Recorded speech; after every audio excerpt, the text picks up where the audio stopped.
Hey everybody, welcome into this very special edition of Spot On Fishing. I'm your host, Tony Krizak, and right now today what we're doing for everybody is breaking down everything you need to know to be able to catch king salmon in Chicago during the fall spawning run. It's all about the king this week, and we're not talking Elvis, we're talking king salmon on Tony's Spot On Fishing. So before we even think about heading down to one of our favorite harbors in Chicago, which we will talk about a little later on in this program, before we do anything like that, the first thing we want to do is look at our weather apps on our phone. Now, whichever weather app you prefer, that's fine. But there's two crucial things that we want to look at. Number one is wind direction. Number two is the wind speed. West winds are going to be the best. Here's why. West winds will push that warm water out. So that surface temp, that warm stuff blows out, the cool stuff recirculates up from underneath, cools that whole water column down. Now, northwest wind, southwest wind, that's okay too. But again, depending on where you're at, which harbor and which shoreline, it could get a little dicey out there if it's blowing too hard and you have high waves. Now, especially if we get easterly winds, northeast, southeast, straight east. Be extremely cautious. It's going to actually do a lot more harm than good. It's going to churn that water up, dirty it up, bring the warm water in, and on top of that, you'll get dangerously high waves if it's blowing pretty hard. And guys don't realize that those waves will come up, crash, and there's a chance you can get sucked right into Lake Michigan, and that's a situation you don't want to find yourself in. So, once we know we have favorable winds in our favor and it's safe to go downtown, the next thing we can look at is water temperatures. And there's a great website out there that I use all the time, coastwatch.msu.edu. And that actually gives pretty much every major section of Lake Michigan, Chicago, Kenosha, Waukegan, Kenosha, Racine, and so forth, all the way up in the entire lake. And we can check both the west side, the east side, south side. You can do it by region or by city. And you can see the water clarities, and you can get a good surface temp. Prime conditions when we get in that mid-upper 50s. Now, we're learning the kings are adjusting. They're not necessarily waiting. We've seen some already spawners come up in the water temps in the upper 60s, low 70s. So it's not a huge factor, but it is still something to think about. It's not going to be that full-blown run until we get a little more drop in water temp. So if you're out early in the run and you've gone out 3-4 times and you're going, Tone, I'm not catching kings, what am I doing wrong? The answer is nothing.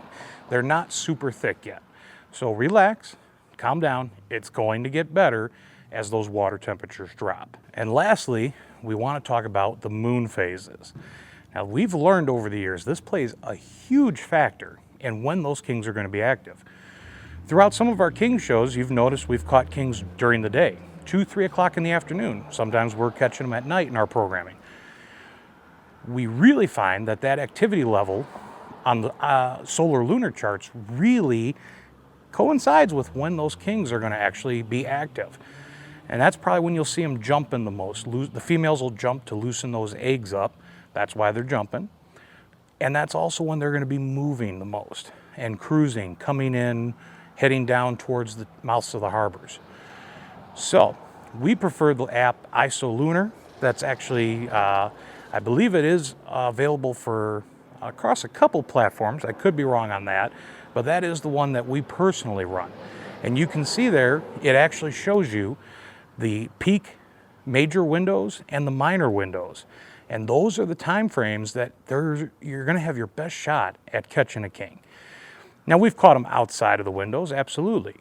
But we've also noticed the most activity falls in those windows. The moon phase is in our favor. The wind's in our favor. Water temperatures are looking good. It's time to load the truck up to head to the city. What's the first thing we're throwing in there? This monstrosity, our big old net. Big hoop, long handle, and extendable handle. Not always will you find somebody else down there. There's times that we've been out during the day and you know, we're fishing that peak window, 2-3 o'clock. Not a lot of guys will show up to fish kings. So if you're going to be going out, make sure you have one of this. You can't always rely on somebody else down there to have a net. And here is exactly why we need these big nets. Folks, when you're out here and you're shore fishing, you're gonna wanna make sure you have a real long net handle. And these walls are pretty high up from the surface of the water. So I actually run these real long extendable handles, any kind of net, Rangers, Beckmans, whatever you can get, with that real long handle to where you at least get, at least about 9-10 feet in length. And then also, I get a lot of weird looks because sometimes I do run this bigger hoop like this. The nice thing about that bigger hoop is it gives you just a little bit more length to get down there and get these fish out. Because basically, if you look at it, when we put this net down, and as you saw when we netted Alicia's first fish, we do have to cover a lot of water or a lot of air before we can get that net down in the water to scoop that fish. So having that extra long handle and that little bit bigger hoop to it as well will help us when we go to scoop that fish. Now, the other thing too, when you get a king on, and especially if it's a bigger one of the 4-year-olds, don't lift him out and then try to pick the net up just like this. You're gonna bend your handles up. So when you scoop these fish, you scoop them, get them in the bag, and then you're gonna turn it and just lift it hand over hand straight up like that. So this way you won't bend up your nets. So let's talk about the rods, that we use for these salmon. If you're first starting out and you've never done this before and you don't have the proper gear to be doing it, what we can do is actually run a medium heavy type rod. Now this is a 7.6 medium heavy spinning rod. A lot of guys have them in their arsenal, but here's the thing. You notice that tip section, basically about that third, fourth guide, the backbone's kicking in, and it's not a very super soft tip. It'll get you by when you're first starting out, but this is definitely something that we don't want to be running all the time. If you're really going to be into chasing the salmon, that's where we want to look at going to the true salmon rods. Basically, you're going to actually get better casting distance, and you'll also get better hook sets. You'll be able to control the fish better with a salmon rod, and we're going to show you exactly why. Now, your true salmon rods, these guys are the big boys, 8'6". Some guys even run 9'6", medium heavy spinning rods. Now, the reason that we want them, as I said, not only just for casting distance, being able to control the fish, but look at how that rod taper is so much different. It's that longer bow to the rod. We're going about fourth guide before that backbone kicks in. Think about the mouth structure of a salmon, and if you've never seen one, held one, they're a lot of bone, a lot of hard bone, hard cartilage, and a lot of times we're just basically kind of getting it into some of that soft stuff and the skin, just skin hooking these fish and just barely getting them into some soft tissue that we can find. And so it's really hard to penetrate a lot of times right through the hard stuff. And that's where running a softer rod like that, you're going to be able to keep those hooks in. You're not going to lose as many fish. You're not going to shake off on you. You're going to find yourself landing a lot more fish. Wide range of price ranges, anywhere from, low end is about $40, $50, and of course they do go up to $200. But whatever meets your price point, if you're definitely going to be chasing kings in the city, highly recommend going to that 8.6, 9.6 medium heavy. So on those salmon rods, we have our large capacity spinning reels. And the one thing we get asked all the time on spot on fishing is exactly what kind of line we're running for those salmons. Now, there's 3 options, of course: braid, mono, fluorocarbon. Pros and cons to all of it. While we are, producing reaction strikes from these fish, believe it or not, we have noticed, especially when we get a couple days of west winds and the water clears up, those kings will get a little bit line shy. So if you are a big fan of running braid, zero stretch. Again, we have the shock absorption of the rod, but again, I always kind of run mono. I actually want a little bit of that forgiveness, a little bit of the give that a monofilament line gives. So when you're running braid, put that fluoro leader on it. I really don't like running straight fluorocarbon at all. It's going to actually pretty much weigh things down. Fluorocarbon sinks. It's going to have faster fall rates to our spoons. Plus, it can get gnarly just running fluorocarbon on a spinning setup. So if you're going to run braid, definitely that fluorocarbon leader. But what we actually prefer is running a straight monofilament. Berkley Big Game, the Bass Pro Excel models, 12-pound low-vis green. Here's the other thing with monofilament lines. A lot of guys think clear. Well, clear is clear, right? No, Clear monofilament line is actually white in color. Low vis green is your translucent line. The light will pass through it the easiest in the water and it'll be the least visible. Hence why we go with that low vis green. So let's take a look. We got our rods and reels and the nets. We're going to show you a little bit of action right now before we talk about our favorite baits and show you how much fun catching these big kings are. What's that? Right when you find work. That was really cool. That fish literally ate right at the base of the wall of those rocks. I actually saw that flash. That was a big king.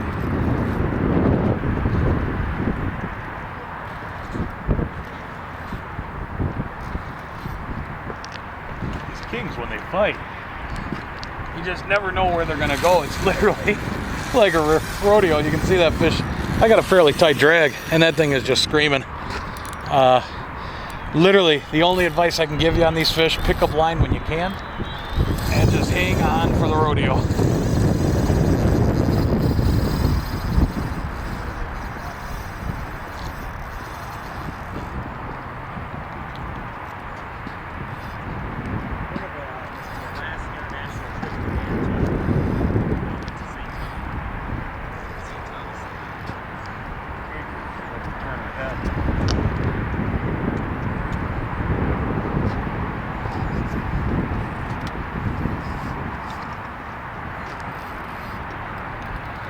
And now they just bulldog. These fish are so fresh coming in that they're just full of spunk, full of energy. You can see with these longer rods, I can prop that butt of the rod against my forearm area and even tuck it under my arm just to kind of get a little more leverage on this fish.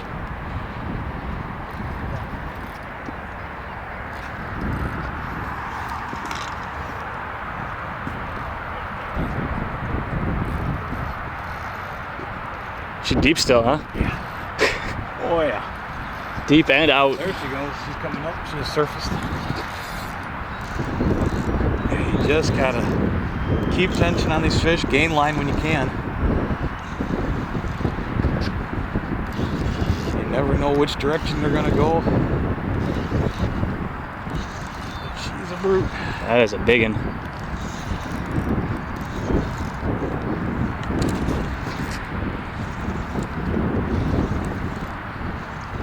Giving up the ghost here.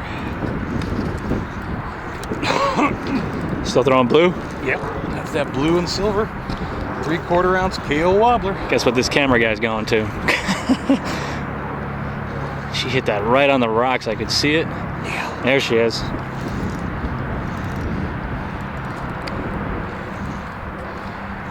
Just waiting for him.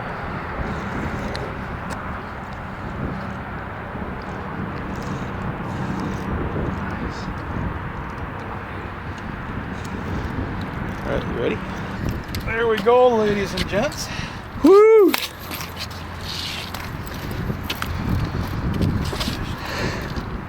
Gee, look at that. Look at that right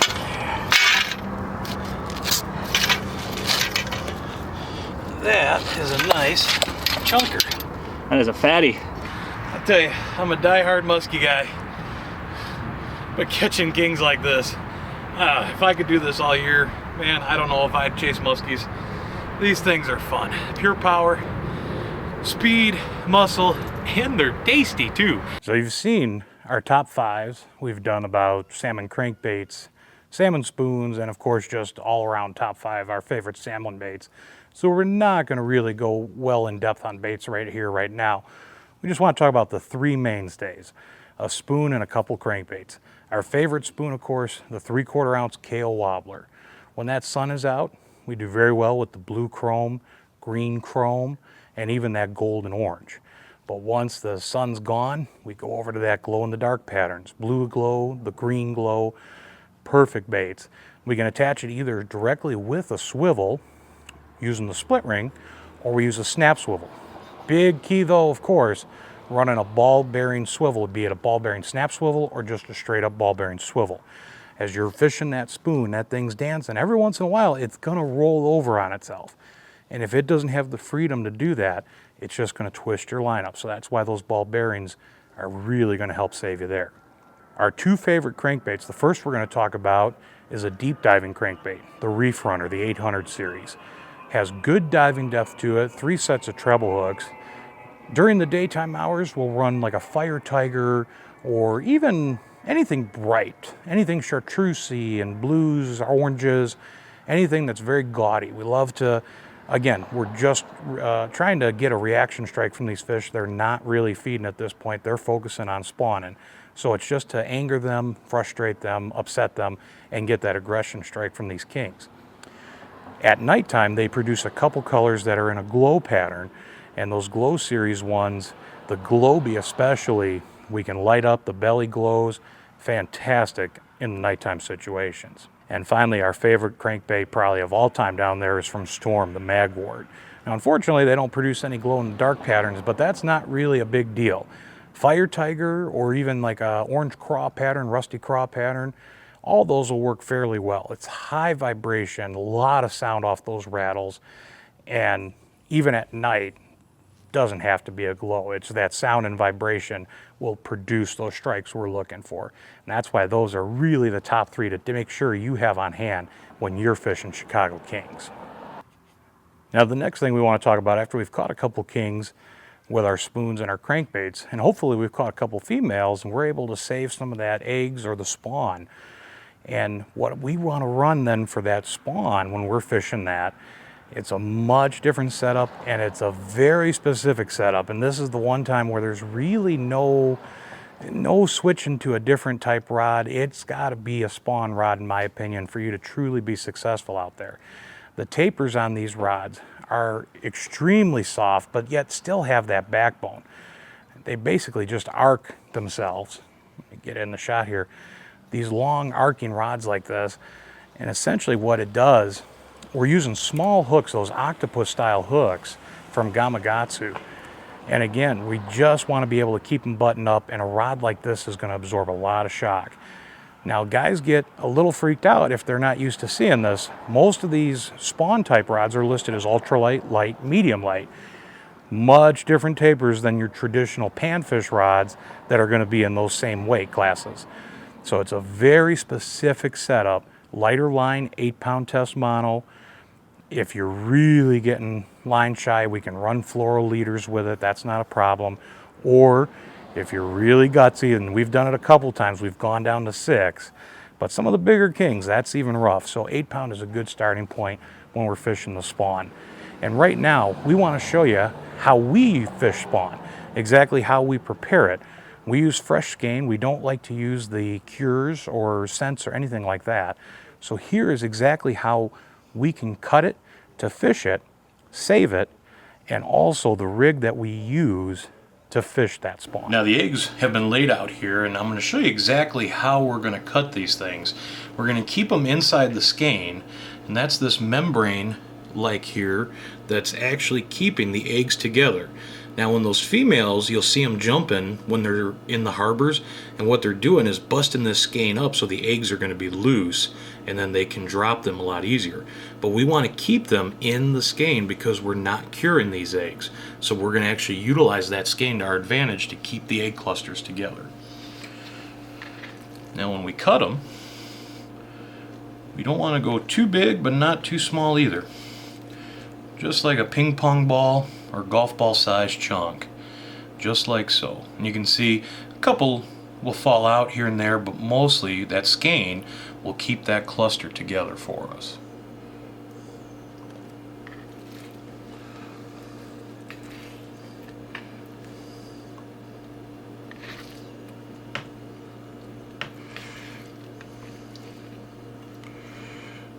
Now we don't want to go too small, too big. The reason we like this size is this will actually work perfectly with the hook setup that we use.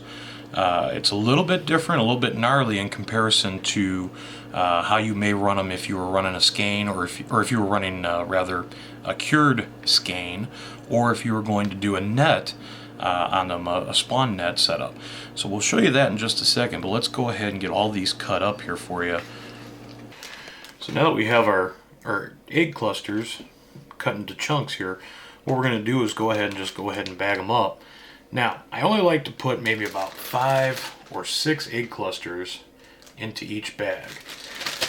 And the reason for it is this way it's a lot easier to get the air out, because if you guys are freezing them, we're going to show you how to set it up for freezing purposes. Otherwise, if you guys were heading right out to the lake right now, we could go ahead and just run them as is. But what we do, we're going to let the eggs settle to the bottom of the bag like so. Push them down. You don't want to go too hard because you don't want to be popping the eggs. But we're just kind of squeezing it. We're going to slowly roll the bag right on up. And it's okay for the eggs to sit in their natural juices like that. It's only going to help scent them. And we can go ahead and zipper them up. If you guys didn't want to do the Ziploc bag system, what you can do, especially if you're going to be freezing the eggs for a long period of time, maybe you have a bunch of spawn, or you were still just a ways away yet from the kings actually dropping eggs. So what you can do if you have a food saver or a vacuum sealer is go ahead and put the eggs in one of those to really get all the air out, especially if they're going to be sitting in the freezer for a long time. That's going to be the best way to go ahead and store these eggs without curing them. So now let's go ahead and show you how we actually use our eggs here and the type of rig that we're going to set up for them. Now, if you guys had cured the eggs and you cured them outside of the skein, you would use an actual mesh material or a netting, the spawn sacks. But we're not using that because we're not doing the cure. So we can't just take our hook and stick it through that net material. Because it's still in the skein, we need a special kind of knot, and that's what we're going to show you how to set up right now. Now, when we're setting this up, I'm actually going to be using a heavier line than we would actually run for when we're fishing spawn. I usually go no higher than 8-pound test when we do this. But for the demonstration purposes, I'm actually going to tie this with 12 just so it's a little easier for our cameras to pick up and so you guys can actually see exactly how I'm doing this. So we have our small spawn hook right here. And we never want to go anything too big. Size 2 is about all you're really going to need. And basically, most people think when you tie a knot, you tie it right to that eyelet. Not on this setup. Let's show you what we do. Start out first by taking your line and actually kind of forming a loop, doubling it, forming that loop just like so. Now that we have our loop set, we'll pick up our hook and we'll actually place the loop right alongside the shank, and we want the loop to be below the bend of the hook. Now, what we'll do is we can grab it where we have it looped off, and we're going to go ahead and take this long line, and when you go to start this, probably do this on about 2 feet of line, and we can trim it to size later. We'll show you how we're going to use it. But we're going to take our line, we're going to go 1, 2, 3, 4, 5, 6, 7 times. After we've wrapped it 7 times, go ahead, take our long line, go right through that loop. Now, we'll slowly start to cinch it down. And you can kind of help form the knot.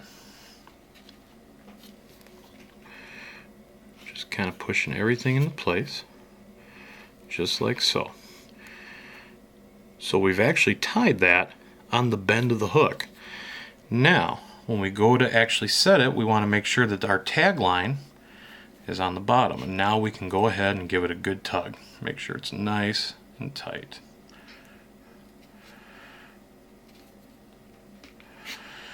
We'll actually go ahead and we can trim the tag end very close. It's not going to slip. And what we do now is take our line and we'll actually pass it right through the eyelet. So now we have our lasso rig. And what we do, we take the spawn at this point, and bear in mind the tag end would be trimmed, but we pull out a little bit of line. We would place our spawn in between the lasso and the hook, and then we pull it up and it'll hold our spawn right in place for us. Now you can play around and trim the tagline up, the main line rather, however long or short you would like it to be, and the fish will kind of tell you what they're looking for. If you're not getting bites at a certain length, you can change it, retie, make it longer, make it shorter. But what we'll do, we tie this off to a swivel. Above the swivel will be a little bead. We'll have a free sliding weight, a slip bobber, and then of course our bobber stop. And we can also adjust our depths. And the reason we use that swivel, two reasons. Number one, of course, because we're doing that lasso rig, it has to be a separate line.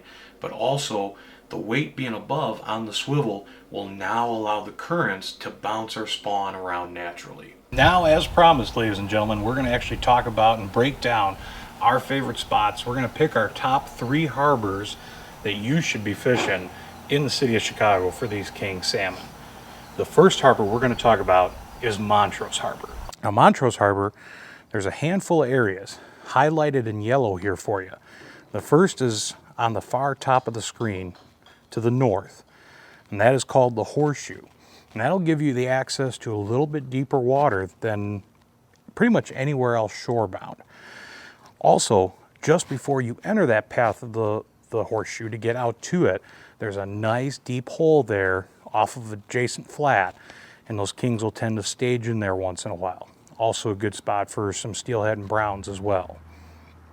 And then as we come back towards the mouth of the harbor, pretty much as we round the bend, that whole point to the jetties and the mouth of the harbor, and on that opposite shoreline, that whole shore inside, and then the jetty, of course, at the mouth of the harbor.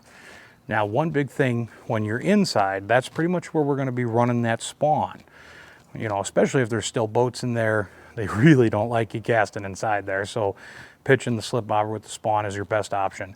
Main lake, we're going to definitely be running a lot more of the spoons and the crankbaits. The next harbor we're going to discuss is my personal favorite out of all of them, and that's Diversey Harbor.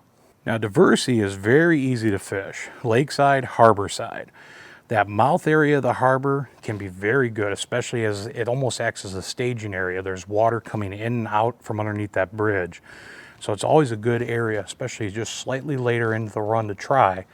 But my absolute favorite is that whole bend just around the point, just to the north, that whole lakeside area. And good deep water off of that point. They stage there, and they will essentially kind of come in right there, line up along the shore at the base of those rocks, and then head for the mouth. So it's a staging and transition area. It's a good area to cut them off in. And then once again, inside that harbor, both to the north and the south of the mouth of it, as you can see labeled in the yellow there, all good areas to drift and float spawn. And they regulate the water levels in the harbor, so water will be coming in or coming out. So you'll always, regardless of wind, have a nice drift in the currents. And our final pick, our last harbor we're going to discuss, is Burnham Harbor. Now, Burnham Harbor, there's a lot of water we can cover in this whole stretch. The first thing, lakeside, especially early on, just right along the planetarium. Good deep water, those fish stage in that whole section there. And it's basically, we'll intercept fish that are just cruising or heading in towards the harbor. And there's 2 ways into that harbor. One, of course, is going all the way around Northerly Island and back up into Burnham. The other is through an area called the Pipe. And you can see we highlighted in yellow the pipe section there. It's in between the Shed Aquarium and the planetarium, and it's where they regulate the water levels in the harbor. Lakeside and harborside both, very good. Excellent areas. Lakeside, you can still throw your spoons and crankbaits, but also both sides, very good for spawn fishing. And then as we come south, behind McCormick Place is an excellent area. A lot of fish caught every year behind McCormick Place on those crankbaits and spoons. Once in a while even on the spawn, but definitely some good moving bait bites there. And then of course, the eastern shoreline of Northerly Island there as well. It's a long walk, but well worth it. A lot of good water to be covering down there. And those are our top 3 harbors, and the exact areas in those harbors you need to be focusing on to catch those kings. Now, last but not least, 2 other little things to mention to make sure you're ready. having a nice long rope, you know, probably about 15, 20 feet of rope is a good idea to act actually as a stringer. These fish can be anywhere from about 8 pounds to 15 pounds on the average for the city. Once in a while, we will see some of those bigger fish, 20 to 30 pound range. But primarily, we do find those more north, but they have been caught in the city, there's no doubt. So a typical stringer, those walls are just so high, you're not really going to be able to run a typical stringer. So we'll essentially just tie the kings off onto the rope, throw them back in the water to keep them fresh as they'll be. And there's always little ladders and hookups and things of that nature along the shoreline that we're able to tie to right there, the emergency ladders for if boats should have to come up to these walls to receive passengers. So we can tie right to there, no problem. Your kings will be fine. And of course, having a big cooler to throw them in once you get back to your vehicles, that's also another big help, especially if you live a distance from the city, or if you're making an hour drive or so, you can get them on ice right away, get them home, get them filleted.